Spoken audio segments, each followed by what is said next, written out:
Donc bonjour, je m'appelle Vanessa, j'ai 38 ans.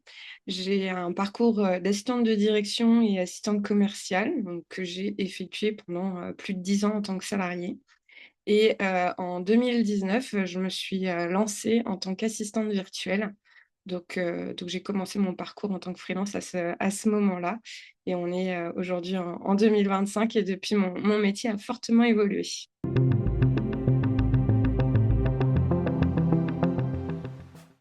Donc depuis 2019, que je me suis, lancée, j'ai accompagné plus d'une dizaine de clients, donc sur des, missions, diverses et variées, même en termes de typologie de clients, puisque j'ai aussi bien travaillé avec, des PME, que, des entrepreneurs individuels, qu'ils soient dans le domaine de la formation ou pas du tout. J'ai même travaillé, par exemple, avec un professeur des écoles, pour, l'accompagner, par exemple, sur les études de cas de ses élèves. J'ai travaillé avec des photographes, enfin voilà, un univers quand même assez varié. Aujourd'hui, je travaille avec 3 clients principaux, dont Nathalie.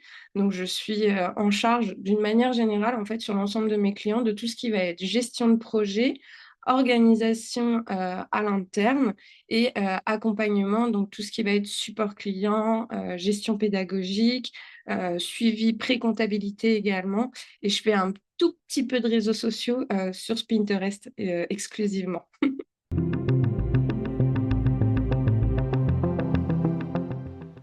Alors ma journée type d'assistante virtuelle, alors je sais pas trop c'est au final si j'ai vraiment une journée type. Disons que j'ai plus une semaine type en termes de ma gestion. C'est-à-dire que je vais avoir, des réunions, hebdomadaires avec l'ensemble de mes clients généralement pour faire un point de situation sur les projets qui sont en cours, sur, comment on avance exactement, sur les différents projets qu'il y a en interne des entreprises, hein. C'est pas forcément mon projet personnel et mes missions à moi, c'est vraiment la collaboration générale. Et après, je vais organiser mon temps de façon à pouvoir, passer, sur les boîtes mail, des clément de mes clients, à minimum 2 fois par jour. Donc ça, je vais plutôt le positionner sur généralement le matin et début d'après-midi.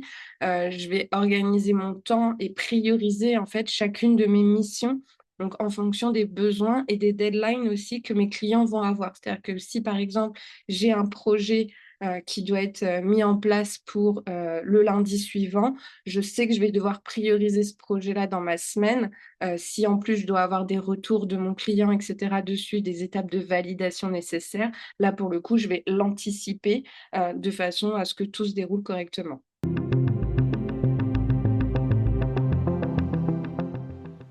Alors pour moi, le métier d'assistante virtuelle, en fait, déjà, j'ai pu constater, du fait de l'avoir démarré, en 2019, qu'il avait beaucoup évolué, et même ne serait-ce que pour moi, en fait, d'une manière générale, enfin plus personnelle, dirons-nous, c'est que, ma mission ou mes missions, même auprès de mes clients, ont beaucoup évolué. C'est-à-dire qu'avant, j'étais beaucoup dans l'exécutif.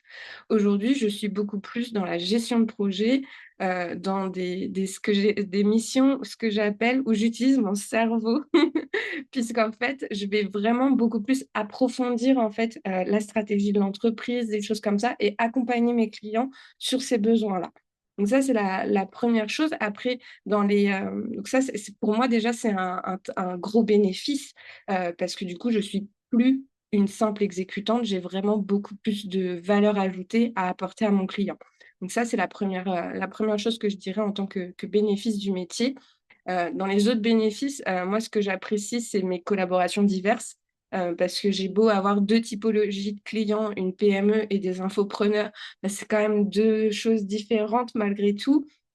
Ça me permet de varier mon quotidien. J'ai pas forcément les mêmes missions de tous les côtés. Même si j'ai 2 infopreneurs, c'est pas 2 infopreneurs qui fonctionnent exactement de la même façon. Donc voilà, il y a plein de petites choses que j'apprends chez l'un, je peux le faire découvrir à l'autre et à l'inverse aussi. Donc ça, c'est très intéressant, cette variété. Et après, il y a tout ce qui va être liberté géographique et autres, où là, où je le découvre un peu progressivement au final puisque là, je reviens d'un mois de télétravail en Thaïlande, donc plutôt sympa.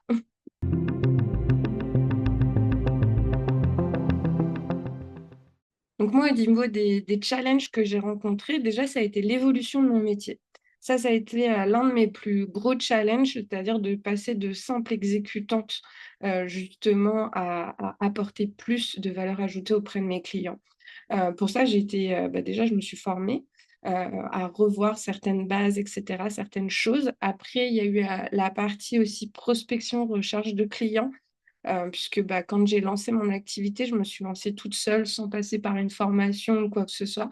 Je me suis dit que ça marcherait très bien comme ça. Ça a fonctionné pendant 2 ans et au bout de 2 ans, c'est devenu un petit peu plus compliqué. C'est là où j'ai commencé à rejoindre des programmes de formation, avec des accompagnements. Donc, au départ, j'ai choisi un accompagnement en groupe, donc vraiment pour remettre les bases de mon activité. Alors non pas de mon métier d'assistante virtuelle, mais vraiment de mon activité de chef d'entreprise et de freelance. Parce que j'avais vraiment, encore des automatismes de salarié, dans la relation avec mes clients et cetera, et donc du coup, j'ai senti ce besoin que pour aller plus loin dans mon activité, il fallait que je reprenne ces bases-là. Donc j'ai commencé par ça et après, en suivant, j'ai pris cette fois-ci un accompagnement individuel, donc avec Nathalie, justement pour pouvoir, retravailler un petit peu plus ma posture d'assistante virtuelle, en fait, qui était à ce moment-là sur un comment dire? Où je sentais que c'était le moment où ma posture était en train de changer, mais j'avais besoin de ce petit coup de pied aux fesses quelque part pour pouvoir aller plus loin et faire évoluer mon métier, à celui que je fais maintenant au final. Donc ça a été les plus beaux challenges au final parce que ils sont gros, mais c'est les plus beaux.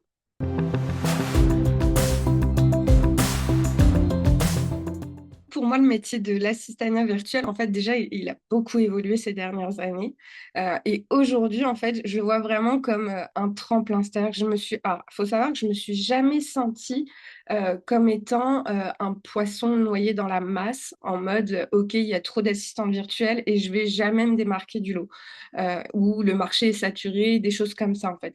Pour moi, j'ai toujours eu, cette conscience-là qu'on était nombreux sur le marché, mais que le marché était loin d'être, clos, dans le sens où il y a bien plus, de missions que ce qu'on ne peut le croire ou le voir. Il y a plein de missions qui se passent en sous-marin. Ça, c'est quand même assez impressionnant, la force du réseau aussi, et pour moi, en fait, ce métier-là, il est en perpétuelle évolution. C'est-à-dire qu'avant, on pouvait attendre d'une assistante virtuelle qu'elle traite des agendas, des courriers, des choses assez simples et basiques. Aujourd'hui, on va attendre d'elle plus une comment dire? Une mission en fait, de gestion, comment dire? De réflexion au niveau de l'entreprise et cetera, et ça, aujourd'hui, il y en a pas tant que ça sur le marché qui vont avoir cette position-là. Donc déjà, il y a cette première chose qui va se permettre de démarquer, et ensuite, il y a aussi le fait de se spécialiser. C'est-à-dire qu'il y a des assistantes virtuelles qui vont être spécialisées, par exemple, dans tout ce qui va être automatisation avec certains logiciels comme Zapier ou comme Make. Il y en a d'autres qui vont être spécialisées dans les autorépondeurs, sur l'accompagnement comment dire? Au niveau de la formation aussi, donc des assistantes de formation. Donc c'est pareil, en fait, tout ça permet à chacune d'avoir largement sa place sur le marché, et en plus de ça, il y a pas que les infopreneurs qui ont besoin d'assistants virtuels. Ça aussi, faut le noter. C'est-à-dire qu'il y a plein d'entreprises qui ne se rendent pas compte que ce métier existe et pour lesquelles il faut les éduquer, leur apprendre, et leur expliquer qu'on peut les aider et les accompagner sur différents sujets. Donc pour moi, en fait, c'est un métier qui évolue, certes, mais qui en plus, se démocratise aussi un peu plus, sur le terrain et auprès des entreprises surtout qui ont pignon sur rue.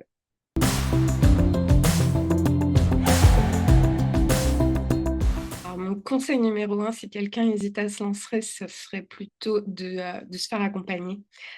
Ça, c'est pour moi, c'est la solution, parce que ça permet en fait de mettre vraiment en place de bonnes bases, une bonne structure en fait pour pouvoir aller plus loin, dans ce métier. Parce que pour l'avoir tenté seule, malgré mon parcours et cetera, je me suis retrouvée face à des murs, on va dire quelque chose comme ça, dans le sens où j'avais pas l'état d'esprit nécessaire pour aller plus loin.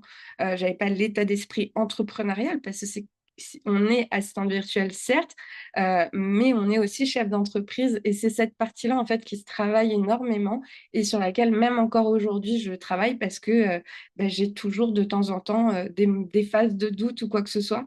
Donc il faut se faire accompagner pour ça et il faut travailler là-dessus.